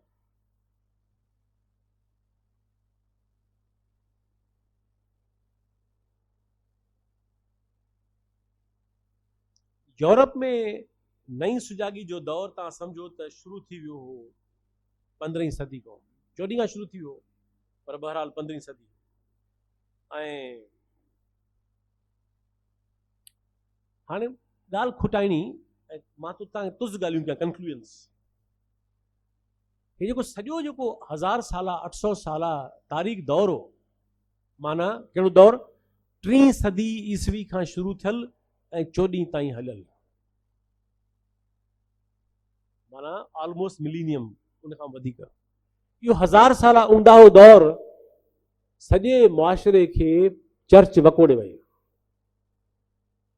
हाणे छा कंदा त हर ॻाल्हि जो चवंदा हुआ त बाइबल में ॾिसूं आहे न आहे, पादरी ॾिसूं आहे न आहे। हिकिड़ो जाहिल जुबो पाए वेठो आहे, न हुनखे फलकियात जी ख़बर, न रियाज़ी जी ख़बर, न फिज़िक्स जी ख़बर, न केमिस्ट्री जी ख़बर, न फ़लसफ़े जी ख़बर, न हुनखे शौक़ु, न हुनजे अकुल सां वास्तो। ऐं जाहिल अहिड़ा हूंदा पादरी जो उहे माण्हुनि खे लिखी ॾींदा हुआ जन्नत जा परवाना हिते हिन ज़माने में, टिकेट ॾींदा बाक़ाइदा लिखत में, हितां खां ई पास, मुफ़्त ई पास मिलंदी आहे न, आवाज़ संगती आहे सिनेमा में, पास फ्री आहे, हलता हलूं, हे लिखी ॾींदा। हाणे ॻाल्हि खुटाइणी, हुननि हिकिड़ो पूरो जेको फ़िक्री निज़ाम ठाहियो उहो इहो ठाहियो त बाबा का बि ॻाल्हि जेका चर्च खां ॿाहिरि आहे ऐं पादरी जे फरमान खां ॿाहिरि आहे उहा बातिल आहे, ग़लति आहे ऐं वाजिबुल क़त्ल आहे। हलो, ऐं तव्हांखे इहा बि ख़बर हूंदी त जेको न्यू टेस्टामेंट आहे, माना बाइबल जो आख़िरी वर्जन, उहो को हज़रत ईसा अलैहिस्सलाम पाण थोरी चई आहे लिखी वियो, उहो त हुनजे वफ़ात खां पोइ तरतीब ॾिनो वियो, लिखियो वियो, ऐं उनखे वॾो टाइम लॻो आहे, 100 साल लॻा आहिनि। हज़रत ईसा अलैहिस्सलाम अज़ीम पैगंबर हो, अज़ीम रहमा हो, अज़ीम इंसान हो, इनकलाबी बि हो, उहो त अज़ीम हो, हुन में शक ई न आहे। जीअं असांजो ख़्यालु आहे त नबी साईं बिल्कुलु अज़ीम हो पंहिंजे तमामु, पर हे पोयां जेके तंग नज़री आहे उनजा उहा ॿी शइ आहे, उहा ॿी ॻाल्हि आहे। मूसा अलैहिस्सलाम अज़ीम पैगंबर हो, उनजे नाले में जेका तंग नज़री यहूदियुनि जी हुई, अञा बि आहे, उहा ॿी शइ आहे। मूसा अलैहिस्सलाम जो दीन आहे इहो, ऐं इहो ई एतिराज़ हो ईसा अलैहिस्सलाम जो त हे मूसा जो दीन आहे, जंहिं ते हुन मारियऊं। त हुननि हिकिड़ी शइ ठाही त बाबा जेका बि शइ पादरी खां, चर्च खां, बाइबल खां ॿाहिरि आहे, क़ाबिल क़बूल न आहे। हिकिड़ो माण्हू डाविंची लियोनार्डो, इटली में, वो अजीब माण्हू हो, वो मुसव्विर हो, मुजस्मे साज हो, इंजीनियर हो, साइंटिस्ट हो, फिलोसोफर हो, थिंकर हो, अदीब हो, शायर हो, पंहिंजे ज़माने जो समाजी बाग़ीब हो, अजीब ग़रीब हरकतूं बि कंदो हो, जो पेर पंहिंजो ज़ख़्मी कराई आख़िर ताईं मंडो हलंदो हो। पहिरियों माण्हू जंहिं जहाज़ ठाहिण जी कोशिशि कई, हॾ गुॾ भॼाई पंहिंजा, ऐं इहो चयईं, इहो लिखियईं त मां मतां किरी पवां ऐं मरी बि वञा, पर मूंखे पक आहे त सुभाणे को न को ज़रूरु उॾंदो। हुनखे इंट्रेस्ट हो न, प्रिंसिपल ॻोल्हे लहे ते उॾे किनो पखी, हुनखे त इंट्रेस्ट हो त हिन जो पखी जो उॾे थो त मां छो नथो ॾी सघां। पखी जो उॾे पियो त माना को न को त हिकिड़ो नेचुरल को लॉ आहे न, को उॾण जो, आख़िर उॾण जो को न को फिज़िकल लॉ आहे न, जेको हू अप्लाई करे पियो उॾी पियो वञे। हाणे मूंखे ख़बर उनजी न आहे, झलिया उनखे, इन में हॾ गुॾ भॼाई पंहिंजा। अहिड़ो माण्हू, उन माण्हूअ चयो त हई धुको, ख़बर का कानसि, धुको हणी चई त हीअ धरती काइनात जो महवर न आहे। हाणे बाइबल में लिखियो पियो आहे त धरती काइनात जो महवर आहे। हलो, हिन ॻाल्हि करे छॾी। ॿियो माण्हू अञा हिकिड़ो ॿियो, उहो डॉक्टर हो, उहो कापरनिकस। कापरनिकस वरी छा कयो त कापरनिकस नक्शो ठाहे ॾिनो पूरो प्रॉपर, हुन त ॻाल्हि कई मिड़ेई, पर कापरनिकस वरी नक्शो ठाहे ॾिनो त हा यकीनी ॻाल्हि आहे त धरती हिन काइनात जो मर्कज़ न आहे ऐं दरअसल सिज आहे। हाणे प्रॉब्लम इहो हो त पादरी चवंदा हुआ, चर्च चवंदी हुई त सॼी दुनिया ठाहियल त तव्हांजे करे आहे, माना ही जेको सॼो जेको काइनात आहे उहा त तव्हांजे करे ठही आहे न। धरती माना इंसान, माण्हू जो ख़्यालु आहे धरती ते जानवर बि कोन आहिनि, पखी बि न हूंदा आहिनि, ॿिया बि न हूंदा आहिनि, जेको मां हूंदो आहियां। इहो जेको ख़्यालु हो, जेको इंसान खे हरू भरू मोतबर ठाहे वेठो हो, इंसान हरू भरू पाण खे मोतबर सम्झो वेठो हो, ऐं अॼु सम्झे थो, न थो पुछे वणनि खे, न माहौल खे, न जीतनि खे, न जणनि खे, न ॿूटनि खे, न माहौल खे, हुनजो दिमाग़ ख़राबु आहे। इन जे बारे में अलामा काज़ी साहब जा लेक्चर ॾाढा कमाल जा आहिनि, उन ॾाढो मूंखे वणियो, ॾाढा वणिया उहे। उनजो हिकिड़ो कमाल जी कहाणी लिखियल आहे अलामा काज़ी, ज़रूरु पढ़णु खपे। उनजी कहाणी आहे जीत जी कहाणी, सच अ ग्रेट शॉर्ट स्टोरी। जीत पंहिंजी कथा ॿुधाए थो त हे जेको हाणे माना जीत इंसान कीअं थो ॾिसे, इहा कहाणी आहे। जॾहिं खां हे हरामी आयो आहे मां रोली वियो, हे लखे करोड़े साल त हे हुयो ई कोन, त मां वॾे सुकून में हुउसि, मां वॾे मज़े में हुउसि, मुंहिंजी बादशाही हूंदी। पोइ हुन दिलचस्प कहाणी आहे, पढ़जो, मां त तव्हां रोमांस टोड़णु चाहियां। जीत जी कहाणी तव्हांखे ज़रूरु पढ़णु खपे। अलामा साहब जी, गफ़ार सूफ़ साहब तर्जुमो कई आहे, तर्जुमो ॾाढो शानदार थियल आहे। मां ॻाल्हि खुटाइणी, डाविंची खां पोइ कापरनिकस अची चयो त बाबा काइनात जो निज़ाम जेको आहे हीअ आहे। उहा ॿी ॻाल्हि आहे, हू बि साबित न करे सघियो, पर चैलेंज त थी वई ॻाल्हि, चैलेंज थी वई ॻाल्हि। मथो वरी अरस्तू चई वियो। हाणे तव्हांखे ख़बर आहे जॾहिं जॾहिं क्रिश्चियनिटी खे ऑफिशियल मज़हब ठाहियो रोमन एम्पायर जो, त अॻिते हली वरी अरस्तूअ खे रोमन एम्पायर जो ऑफिशियल फ़लसफ़ी करार ॾिनो वियो। ऐं हुन हालांकि अरस्तू त अज़ीम माण्हू हो, शक न आहे। हाणे हुननि खे अरस्तू जी न इंट्रेस्ट हो। अरस्तू बेसिकली सम्झो त बॉटनिस्ट आहे, फ़लसफ़े खां वधीक हुनजो कंट्रीब्यूशन बॉटनी में आहे, ज़ूलॉजी में आहे, ॿियनि शोबनि में बि आहे। हुनजो गार्डन वॾो तहक़ीक़ कयो, हुनखे हिननि करे छॾियो। छाजो? एरिस्टोटल जी मेटाफिज़िक्स जेका हुई उन खे हिननि पंहिंजो रोमन एम्पायर चर्च खणी बीह रही। हाणे जेको पूरो फिक्री निज़ाम हो उहो पादरनि जो ठाहियल हो, उन में हुननि अरस्तूअ खे पंहिंजो हथियार ठाहे छॾियो।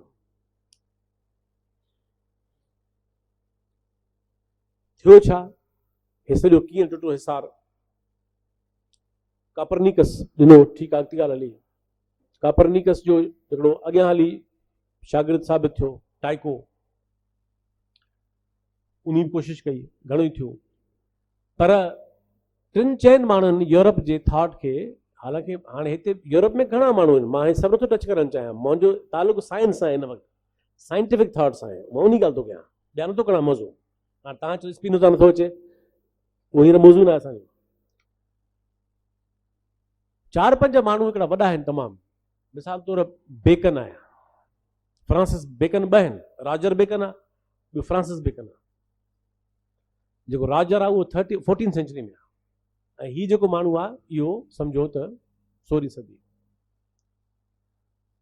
ऐं 17वीं जी बिल्कुलु शुरूआत।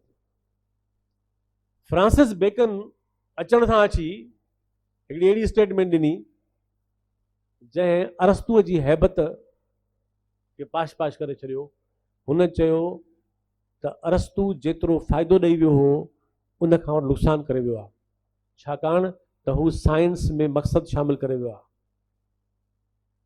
साइंस खे मिलाए वियो आहे, माना जेका उन टेक्नोलॉजी आहे, हू अक़ीदे खे मिलाए वियो आहे साइंस सां, इहो ग़लति आहे। ऐं पोइ बहरहाल टाइम घटि आहे, असां अचूं था बेकन ते, त बेकन पॉलिटिशियन बि हो, कानूनदान बि हो, ऐं एलिज़ाबेथ वन जो सर्वेंट बि रहियो, साज़िशी वॾो वॾो मौक़े परस्त बि हो, वरी ज़ाती ज़िंदगी में, सियासी ज़िंदगी में सख़्तु, हुनखे वॾो पावर में शौक़ु अचो रहण जो। बहरहाल असांजो उहो पासो न आहे।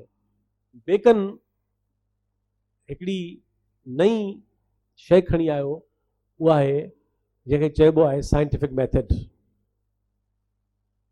साइंटिफिक मेथड जंहिंखे बाद में चयो वियो बेकोनियन मेथड। उहा साइंटिफिक मेथड डुकनि ते हुई कोन, सिधी ॻाल्हि आहे, एक्सपेरिमेंटेशन कयो, तजुर्बा कयो, नतीजा कढो ऐं अॻिते वञो। बेकन। ॿियो माण्हू मिसाल तौर डेकार्ट आहे, हू इंग्लैंड जो आहे, बेकन अंग्रेज़ आहे ऐं डेकार्ट फ्रेंच आहे। पर डेकार्ड खे सम्झो वेंदो आहे त उहो मॉडर्निज़म जो अबो आहे, मॉडर्न थॉट जो अबो आहे, अकुली फ़लसफ़े जो वरी ॿीहर अबो आहे। पर दिलचस्प ॻाल्हि इहा आहे त डेकार्ड हुननि स्टॉइक्स वांगुरु ऐं हुननि अवाइली फ़लसफ़नि मां कुझु वांगुरु छा कंदो हो त आइडियलिज़म खे ऐं साइंस खे मिलाईंदो हो। माना उहो साॻे वक़्तु हू ऐं मैथमेटिशियन द ग्रेटेस्ट हो, ऐं इन ताईं मैथमेटिशियन हुयो चवंदो हो त ख़ुदा खे मैथमेटिकली साबित करणु मुमकिन आहे।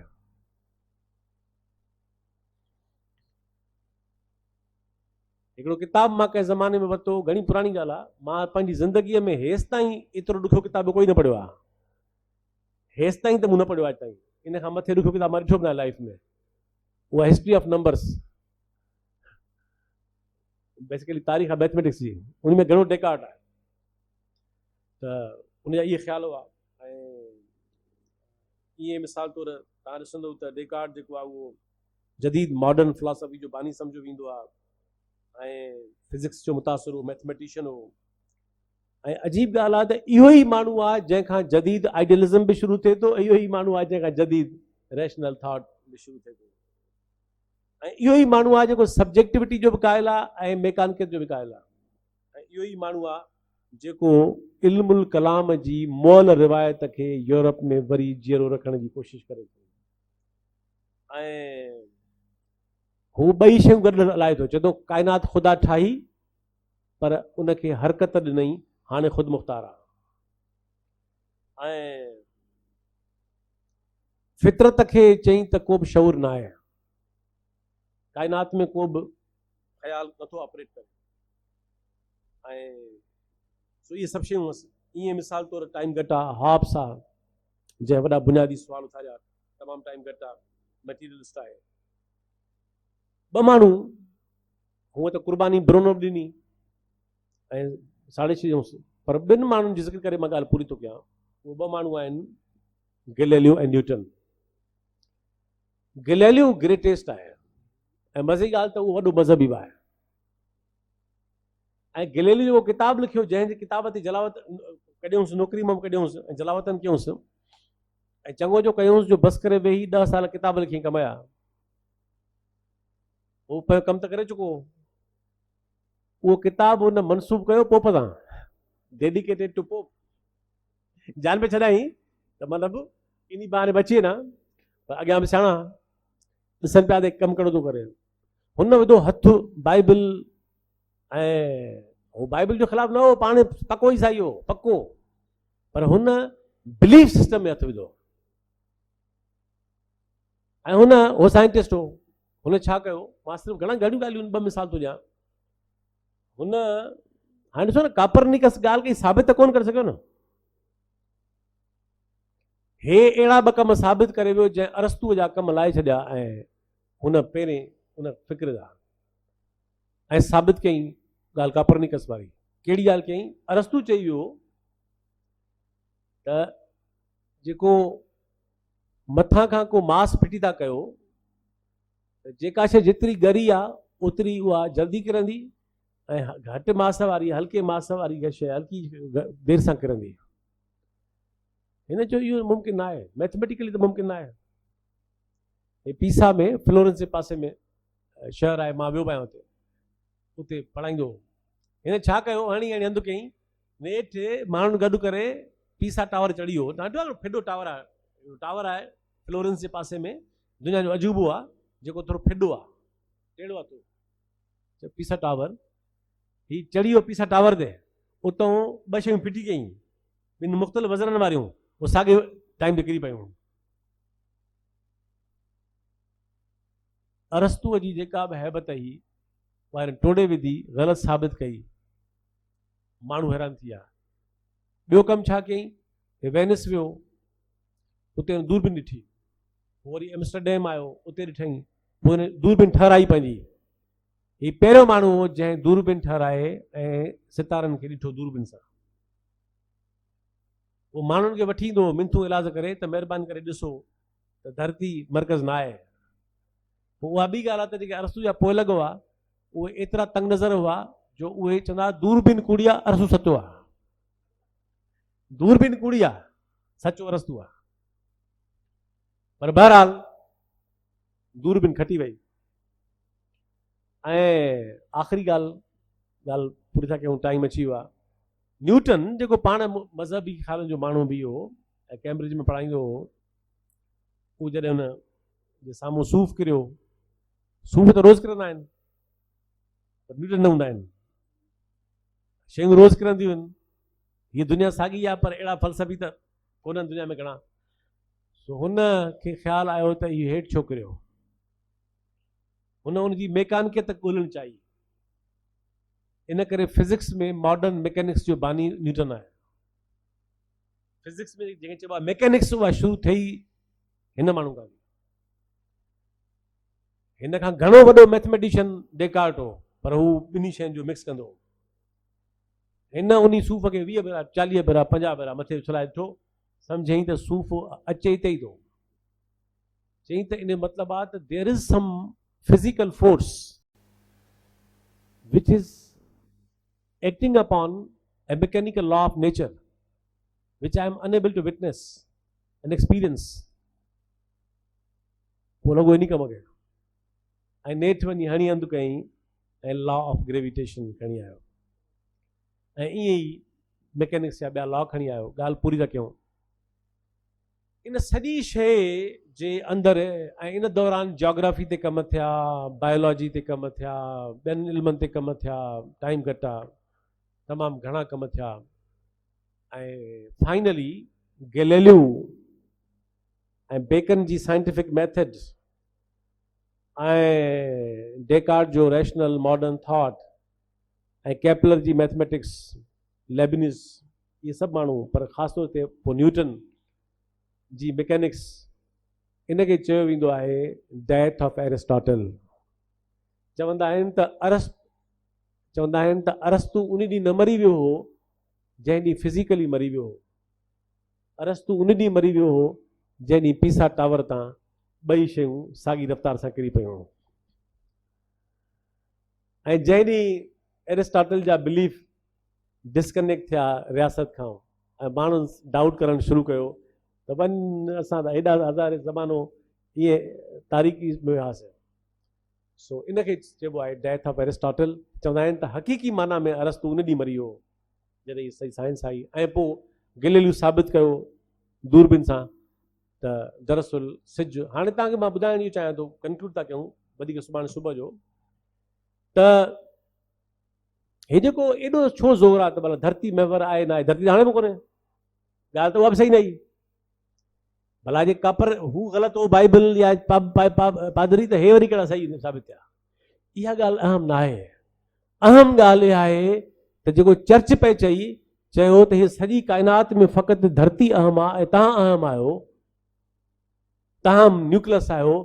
ख़बर पई त इहे न आहे, तव्हां त तमामु मामूली हिसत में आहियो।